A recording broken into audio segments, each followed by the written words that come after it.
Halo bose, ketemu lagi sama gue Bandar Angin. Kali ini gue bahas soal ban dalem. Banyak nih masih yang pakai ban dalem nih di motornya nih, belum tubeless. Gak apa-apa, bagus-bagus juga.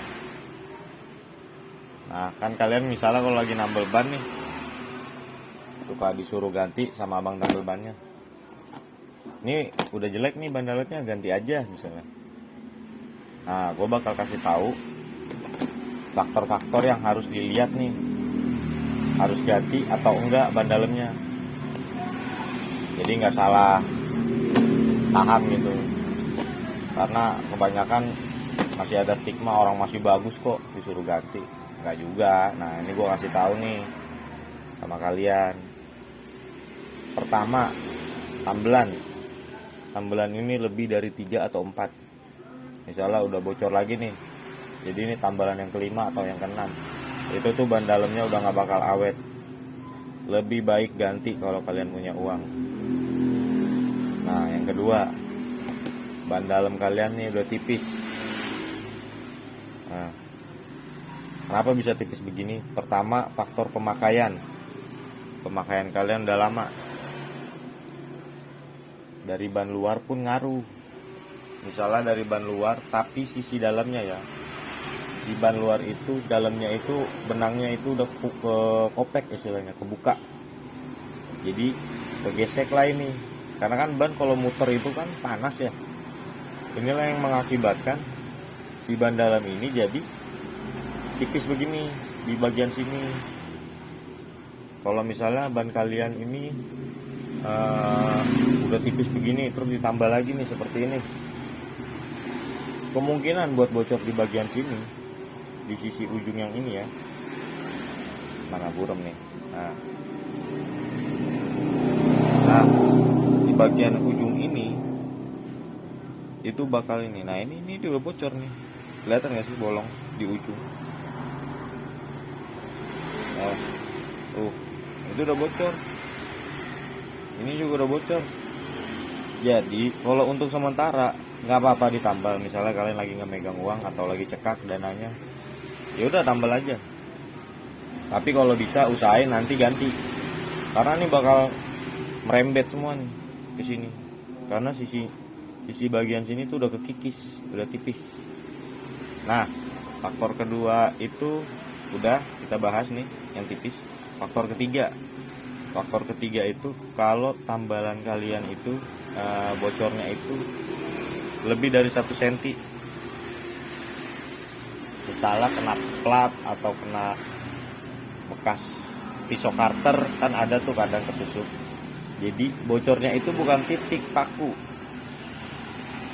jadi bocornya itu sobek gitu, lebih dari 1 cm atau 2 cm. Misalnya sobeknya segini, kalau kalian tambal bisa aja, cuman gak bakal awet. Gue jamin sehari 2 hari, paling lama seminggu itu bakal kebuka tambalannya. Karena ini kan tekanan anginnya gede ya, kencang. Sedangkan ini tambalan gitu, sebagus apapun dipres gitu, segede apapun, itu bakal kalah sama si angin yang ada di dalam ini nanti pas diisi gitu, karena tekanannya kan gede. Nah, faktor keempat, kalau bocornya itu dekat pentil, dekat si pentil ini. Kalau misalnya itu biasanya bocornya itu faktor dari pelek juga bisa, dari ban luar juga bisa, sisi dalamnya itu kayak gini nih. Terus faktor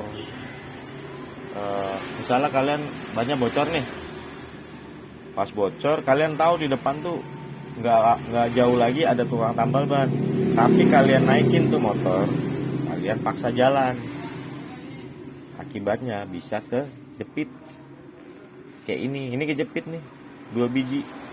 Yang tadinya bocornya cuma kena paku ini nih, kalau di bawah itu bocornya, tambalannya di bawah kan, ini ya, ini di bawah bocornya itu pasti kena paku. Tadinya bocornya cuma ini, tapi karena dipaksa jalan sama si yang punya motor, kejepit lah dia nih ban dalamnya.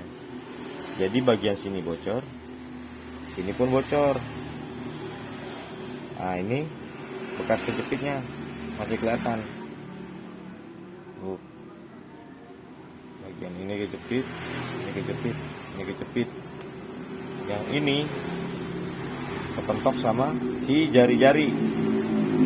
Tapi kalau jauh dari pentilnya misalnya jarak 2 cm, itu masih bisa ditambal nggak sih? Masih, tapi nggak bakal awet kayak ini, masih bisa. Tapi kalau udah dekat pentil sini misalnya cuman jarak 1 cm lah taruh, itu tuh udah jangan ditambal, karena nggak bakal kuat. Karena kita sebagai tukang tambal ban nih, gua lah contohnya, ada bocor di sini, gue bakal nyaranin untuk si yang punya motor, Bu atau Pak, ganti aja udah, ini udah nggak bagus. Ditambal pun paling sehari 2 hari bocor lagi gitu. Karena proses ini kan harus di press gitu ya, di press terus dipanasin biar dia lengket dengan sempurna. Kalau di sini bocor di sini, gua sebagai tukang tambal ban nggak bakal mau ngepres ini kenceng-kenceng banget, karena resikonya pentil ini bisa patah. Ya lanjut lagi, misalnya bocornya itu dari sini. Nah, gua sebagai tukang tambal ban gak bakal mau ngepres ini kenceng-kenceng banget, karena sisi sini tuh bakal sobek, bisa putus, nanti gue disuruh ganti, ya enggak? Ya, gue kan nggak mau ngambil resiko itu. Lebih baik gue ngepresnya tuh ya sekenanya lah, gue pres sekenanya, yang penting dia lengket, aman untuk si owner motornya itu buat pulang dulu gitu. Misalnya dia lagi nggak bawa uang atau lagi cekak dananya. Nah, itu yang harus diperhatikan. Pertama, bocornya lebih dari 3 atau 4. Kedua, bannya sudah tipis. Ketiga, tambalan ininya bocornya lebih dari 1 cm. Dan terakhir, si pentil ini bocornya ini udah dekat si pentil atau pentilnya rusak, itu wajib ganti. Nah, ini contoh ban yang udah nggak layak lah, ini udah nggak layak, kita bikin dulu. Nah, ini yang masih layak contohnya. Sisi bagian sampingnya ini tebel masih ya, nggak tipis, beda sama yang ini. Nah, ini pun bocornya masih 3. Tambalannya ini masih 3. 1, 2, sama ini gelap, 2, sama di bagian sini 3. Kalau ini masih bisa digunakan. Kebetulan ini temen gua, tadinya dia masih pakai ban dalam, sekarang udah ganti tubeless. Nah, ban dalamnya ini kan masih lumayan lah. Ini sangat berguna di kondisi darurat. Kondisi misalnya kalian gak megang uang atau gak bawa uang tapi pas-pasan gitu, atau misalnya dana kalian lagi cekak. Nah, ini sangat berguna nih ban dalam second ini. Misalnya ada ban yang harus diganti kayak gini, Bang ganti ban dalam berapa ya memang gitu. Misalnya 50.000 udah sama masang, pokoknya terima beres 50.000. Aduh, dana saya kurang nih, uang saya kurang gitu. Ya gue bakal nawarin ini, opsi ini, si ban dalam second ini. Ini sangat membantu menurut gue.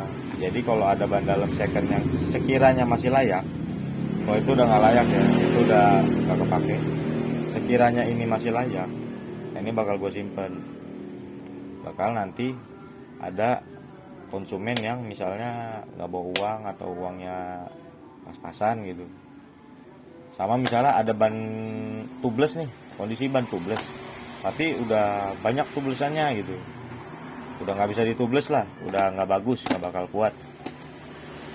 Nah, ini bisa dikasih ban dalam untuk sementara ya, sampai dia sekiranya bisa ada uang lah, ada uang buat ganti si ban tublesnya lagi gitu, ban luarnya biar tubles lagi. Nah, ini sangat membantu daripada dia beli baru kan. Beli baru lumayan, misalnya 50.000 gitu, sedangkan dia bentar lagi mau ganti ban tubles nih, atau akhir bulan dia mau ganti ban tubles nih pas gajian. Nah, ini sangat membantu. Jadi ini buat opsi lah, tawaran yang lumayan enak kalau kalian lagi membutuhkan gitu, kondisi darurat buat di motor kalian, ban second jawabannya. Nah, jadi biar ada gambaran gitu video dari gue ini, kapan kalian harus ganti ban dalam. Oke, itu aja video dari gue. Mudah-mudahan bisa ngasih kalian wawasan soal ban dalam, kapan harus mengganti, kapan kalian harus yaudah tambal dulu aja, atau kalian misalnya mau berubah pikiran beralih ke ban tubles. Nah, itu tergantung kalian lah, itu keputusannya ada di kalian yang punya motor. Oke, sekian aja video dari gua. Terima kasih yang sudah menonton. See you.